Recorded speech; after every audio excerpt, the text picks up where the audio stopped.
테일러라는 큰 농장을 경영하는 사람이 있었습니다. 그런데 그 농장을 경영하면서 많은 사람을 고용을 했는데 그 중에 한 사람은 짐이라는 한 소년을 고용을 했어요. 이 소년은 잘 것도 없고 또 먹을 것 이런 것들을 주인과 함께 할 수 없어서 흙간에서 먹기도 하고 거기서 자기도 하고 그런 생활을 합니다.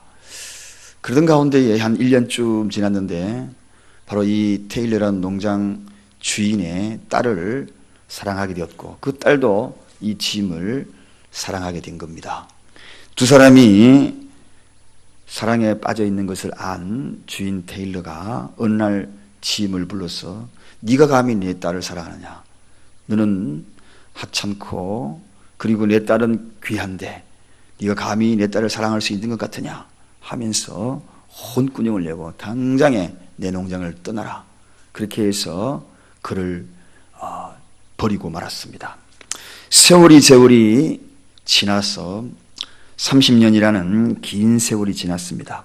어느 날 이 농장 주인 테일러가 근처 더미를 정리하다 보니까 구석에 조그마한 이름이 적혀 있는 겁니다. 제임스 가필드. 그가 누구인가? 바로 현재 30년 지난 현직 대통령의 이름이었다는 것입니다. 바로 알고 보니까 짐이라는 것은 가명이었고 초라하게 근처 더미에서 잠을 잤던 그가 이제 이후에 30년이 지나서 대통령이 되었던 것입니다. 가슴을 치면서 그때 내가 왜 그를 버렸던가 하면서 후회했다는 이야기입니다. 사랑하는 여러분, 우리의 인생의 비극이 어디서부터 출발이 되는가? 어디서부터 슬픔이 출발이 되는가? 알아보지 못하고 버리는 데서부터 인생이 출발이 되는 것입니다. 비극이 출발이 되는 것입니다. 잘 알아봐야 되는 것입니다. 사랑하는 여러분, 저와 여러분이 얼마나 귀한 존재인지 아십니까? 사람 잘못 알면 안 돼요. 잘 알아봐야 되는 거예요. 하나님이 저와 여러분 하나님의 백성들을 향하여서 뭐라고 말씀하셨습니까? 내가 너희에게 저주하는 자를 저주하고 복 주는 자에게 복을 주겠다 하면서 하나님이 단호히 선포한 자들이 저와 여러분들이거든요. 자, 이처럼 사람을 잘 알아봐야 돼요. 오늘 본문에도 예수님을 잘 알아보지 못한 거기에서부터 인생의 비극이 시작이 되는 것을 보게 됩니다. 최후의 만찬에 가룟 유다가 예수님을 배반하잖아요. 얼마나 마음을 아프게 합니까? 그 배반의 그 결과가 그에게 큰 비극이 다가왔던 것입니다. 이러한 비극은 다른 것이 아닙니다. 잘 알아봐야 됩니다. 예수님을 잘 알아보지 못했던 거기에서부터 비극이 있었고, 제자들 또한 예수님이 빌라도의 법정에서 재판을 받는 동안에 서서히 그들의 마음은 멀어졌고 도망갈 궁리 속에서 그들의 마음을 생각하면서 어떻게 하면 도망을 갈까, 버릴까, 그런 생각으로 가득 찼던 것을 봅니다. 정말 정녕 예수님이 메시아였다면, 정녕 그가 구세주였다면 과연 버릴 수 있겠는가? 영원한 생명을 주시는 그분이 바로 그분이라면 과연 우리가 버릴 수 있겠는가? 사랑하는 여러분, 그렇습니다. 우리가 인생의 비극은 이렇게 알아보지 못하고 메시아를 버리는 데부터 출발이 됩니다. 그러나 오늘 본문의 마지막을 가다보면 예수님은 또다시 고난 그 뒤에 부활을 통하여서 영광을 선포하는 것을 보게 됩니다. 버렸던 자들이 메시아를 알아보고 다시 돌아와서 주님의 영광의 자리에 동참하는 그 이야기를 지금부터 좀 시작을 하려고 합니다. 그렇다면 인간이 왜 예수님을 버리는가? 인간이 왜 예수를 버리는가? 오늘 제자들이 왜 예수를 버리게 되었고, 많은 사람이 왜 예수를 떠나면서 버리고 떠나가는가? 그 이유가 무엇인가 하는 것입니다. 사람이 예수님을 버리는 이유가 도대체 뭔가? 그것은 첫째 이유가 있습니다. 믿음의 뿌리가 없기 때문입니다. 믿음의 뿌리가 없기 때문에 예수를 버리는 거예요. 믿음의 뿌리가 있는 자는 버리지 않습니다. 이 앞에 꽃꽂이가 있습니다. 꽃꽂이는 뿌리가 없습니다. 뿌리가 없어서 꽃은 피어있고 열매가 맺혀 있지만 멀지 않아 이것 다 시들 겁니다. 다 시들어 버릴 거예요. 이것이 영구 존속으로 남아있지 않을 겁니다. 길게 가지 못할 겁니다. 믿음의 뿌리도 마찬가지입니다, 여러분. 믿음의 뿌리가 없으면 화려하게 보이는 것 같아도 오래 가지 못합니다. 그래서 신앙생활을 하면서 우리가 가져야 될 것은 이 뿌리입니다. 이 뿌리를 잘 내려야 합니다. 신앙의 뿌리는 예수를 버리느냐 버리지 않느냐, 여기에 중요한 문제예요. 가정에서도 자녀들이 믿음의 뿌리가 중요한 것이고 성도도 믿음의 뿌리가 중요한 것입니다. 환난과 핍박이 다가왔을 때에도 한겨울 같은 그러한 냉혹한 찬바람과 찬이슬이 내린다 할지라도 뿌리가 있으면 내년에는 다시 싹이 나는 거예요. 싹이 올라오는 것입니다. 그러나 뿌리가 없으면 영원히 시들어버리고 메말라버리고 죽고 말 것입니다. 한마디로 이야기하면 예수를 버리고 떠나는 이유는 믿음의 뿌리가 없다. 사랑하는 여러분, 오늘 저는 이 새벽에 오신 여러분들에게 강조합니다. 사랑교회에서 말씀에 양육받고 믿음의 뿌리를 탄탄히 내리시기를 주님의 이름으로 축원드립니다. 그러면 자라손손 대대로 몇 대까지 그 믿음의 뿌리가 단단하여서 결코 흔들리지 아니하고 그 열매도 시절을 쫓아 열매를 맺지만 개들의 혹한을 경험한다 할지라도 결코 시들지 아니하고 그 열매는 영원히 존속할 것입니다. 사랑하는 여러분, 이게 바로 첫 번째 이유입니다. 인간이 예수를 버리는 이유. 두 번째, 인간이 왜 예수를 버릴까? 그것은 교만 때문입니다. 교만하기 때문에 버리는 것입니다. 여러분, 우리가 잘 알고 있는 대로 예수님이 전도 여행을 하던 가운데에서 어느 날 고향으로 돌아가죠. 고향 나사렛에 가봅니다. 거기에도 구원이 필요했거든요. 복음이 필요했거든요. 그런데 그들이 하는 이야기가 뭡니까? 한마디로 그들의 입에서 나오는 이야기가 이런 이야기입니다. 이 사람이 마리아의 아들 목수가 아니냐, 그렇게 얘기합니다. 마리아 아들 목수가 아니냐, 그 누이들이 우리와 함께 여기 있지 아니하냐 하고 이렇게 이야기합니다. 한마디로 이야기하면 우리와 다를 뼈 없지 않냐, 내가 저 사람보다도 훨씬 낫지, 예수보다도 내가 더 낫지.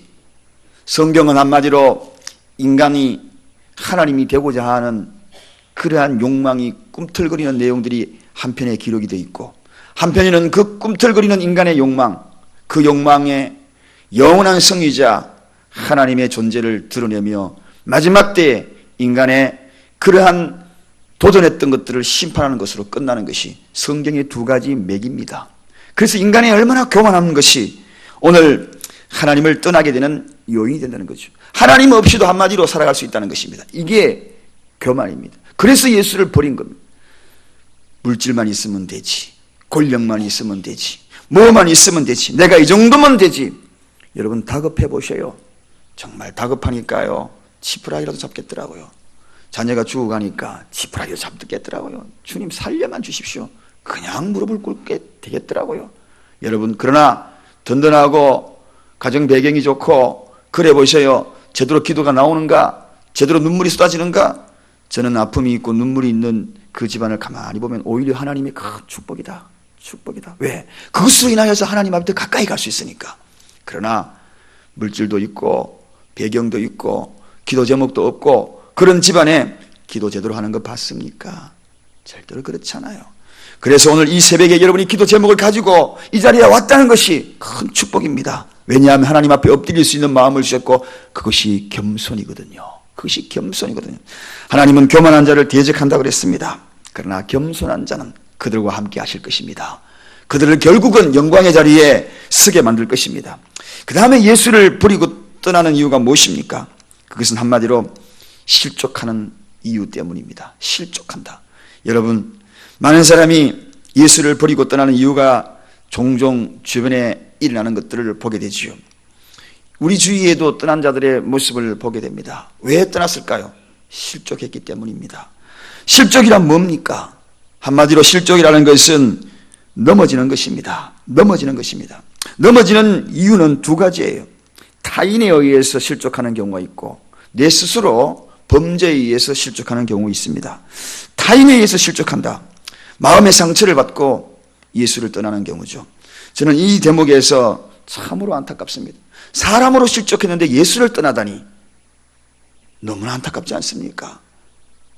예수님이 실족시킨 것도 아닌데 사람과 사람의 관계성 속에서 일어나는 실족으로 인하여 예수를 버리다니, 이런 일들이 없기를 주님의 이름으로 축원드립니다. 오늘 이런 사람, 이런 경우 많이 있습니다. 우리 주위에 많이 있어요. 아니 사람과 실족했는데 왜 만군의 하나님 여호와를 버리는지 저는 도무지 이해가 안 갈 때가 너무나 많아요. 그러면서 예수를 바라보고 푯들을 향하여 가는 자의 발걸음이 될 수 있겠어요? 아니다는 것입니다. 여러분, 실족할 사람을 통하여 실족하거든 예수를 바라보시기를 주님의 이름으로 축원드립니다. 결코 그것이 떠남이 되어서는 안 되는 것입니다. 오늘 이런 경우 너무나 많아요. 두 번째 실족의 이유는 자신의 죄 때문이에요.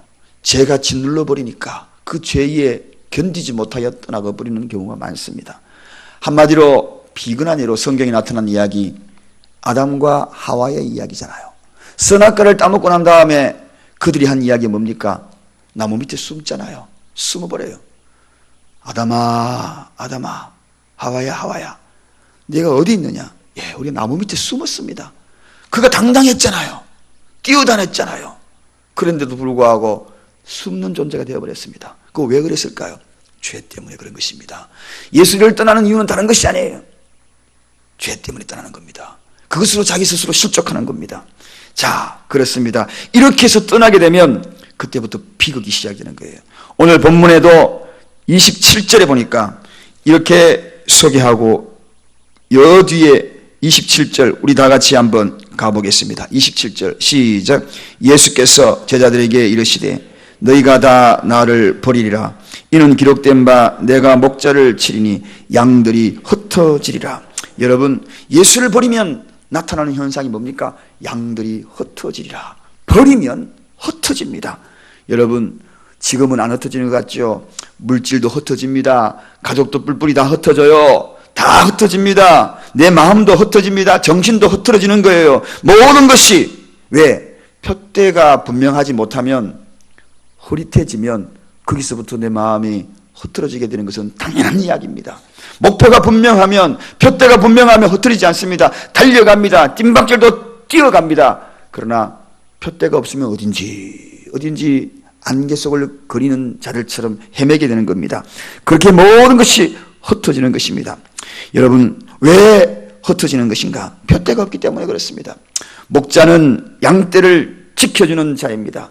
지켜주는 자, 보호하는 자가 없으니까 당연히 흩어지지요.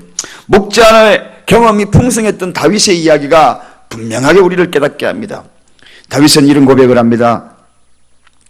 주의 종이 아비의 양을 지킬 때에 사자나 곰이 와서 양떼에서 새끼를 움키면 내가 따라가서 그것을 치고 건져내었고, 그렇게 얘기합니다. 다윗은 어떤 자입니까? 목동입니다. 목동이니까 자기가 양떼를 거닐던 그 양떼들이 사자나 곰이 오면 양떼를 보호하기 위해서 내가 쫓아가가지고 그것들에서 건져냈다. 목자가 없으면 이렇게 보호를 못 받는 겁니다. 그러니 당연히 뿔뿔이 도망다니고 흩어지는 것입니다.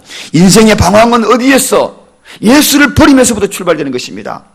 왜 우리 가정이 뿔뿔이 흩어지는가? 예수를 버리면서부터. 왜 우리 교회가 예수에 대한 표대가 분명하지 못하기 때문에, 내 인생이 왜 이렇게 예수의 표대가 분명하지 못하기 때문에, 그러면 자꾸 흩어지는 것입니다.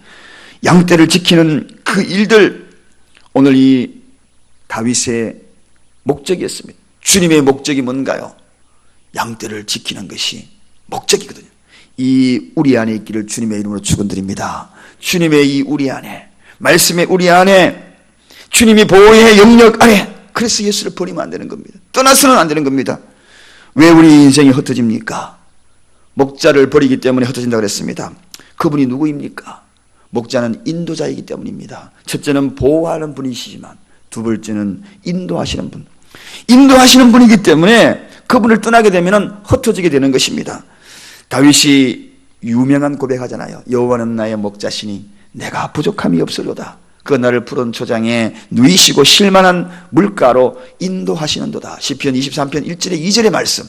이 이야기가 무슨 이야기입니까? 인도하시겠다. 푸른 초장으로 인도하신다. 쉴만한 물가로 인도하신다. 인도하시는 분이 있으면 흩어짐을 당하지 않는 것입니다. 목자는 인도하는 분입니다. 예수 그리스도께서 인도하시는 목자이십니다. 할렐루야. 그래서 그분을 따라가야 되는 것입니다. 그분을 버려서는 안 되는 것입니다. 사랑하는 여러분, 오늘 이렇게 인도자가 없는 양떼들이 우왕좌왕하는 그런 세대가 되고 있습니다. 우리 주위에 있습니다. 잘 나가는 것 같지요? 뭔가 일을 잘하고 있는 것 같지요? 그러나 그들의 영혼은 방황하고 있는 것입니다. 목자가 없기 때문입니다. 그들은 불안합니다. 보호자가 없기 때문입니다. 언제 어느 시에 우는 사자가 그들을 덮칠지 모르기 때문입니다. 그래서 우리가 해야 될 일이 무엇입니까? 흩어진 자들을 다시 모아야 되는 것입니다. 한 마리 잃은 양을 찾아서 다시 모아야 되는 것입니다. 주님은 우리에게 소망을 주셨어요. 오늘 우리에게 소망을 주신 말씀이 28절입니다. 우리 다 같이 28절 이 말씀으로 결론을 삼습니다. 다 같이 읽습니다. 시작. 그러나 내가 살아난 후에 너희보다 먼저 갈릴리로 가리라. 여러분, 그러나, 이 그러나가 중요합니다. 다 흩어졌지만 그러나 주님은 포기하지 않겠다는 것입니다. 제자들이 지금 다 흩어질 거예요. 예수님이 십자가에 매어달린 이 사실을 알고 예수님을 버리고 다 떠나갔습니다. 그런데 주님은 거기에서 끝나지 않았어요. 너희들이 나를 다 버린다 할지라도 그러나 내가 다시 부활해가지고 너희들의 삶의 터전에 먼저 갔어. 갈릴리로 먼저 갔어. 너희들을 기다릴 것이다. 여러분, 이 사실이 이루어졌습니까? 안 이루어졌습니까? 살아계실 때 하신 이 말씀이 예수님이 부활하셔가지고 베드로가 그물을 깃고 있었습니다. 고향 땅으로 다 예수를 버리고 도망갔습니다. 그런데 그물을 깃고 있는 그 베드로 곁에 요한의 아들 시몬아, 네가 나를 더 사랑하느냐? 3번씩이나 질문하면서 찾아갔던 예수님의 그 음성, 오늘 그대로 이 일들이 이루어지지 않습니까? 그러나 우리 사랑하는 잃어버린 양들을 우리 주님은 포기하지 않습니다. 삶의 현장에 가서 네가 나를 사랑하느냐? 사랑하는 아들아, 네가 나를 사랑하느냐? 딸아, 네가 나를 사랑하느냐? 다시 갈릴리로 찾아갈 것입니다. 사랑하는 여러분, 그 갈릴리로 찾아가는 그 발걸음이 저와 여러분의 발걸음이 되어야 합니다. 이제 그분의 발걸음이 되어야 하는 것입니다. 그분의 마음을 담고 찾아가서 마음을 움직이고 주님의 마음을 전해야 합니다. 오늘 말씀을 전합니다. 예수를 떠나는 것은 비극이에요. 그러나 주님은 포기하지 않습니다. 떠난 자들을 다시 찾아서 갈릴리로 먼저 가서 기다리시는 주님, 그 주님을 기억하면서 오늘 하루의 삶 속에 우리 주위에 있는 이런 양들을, 사랑하는 가족들 한 사람 한 사람씩 다시 품고 어루만지면서 아버지 품으로 인도하는 저와 여러분이 되시기를 주님의 이름으로 간절히 축원드립니다. 기도하겠습니다. 하나님 아버지, 감사합니다. 부활과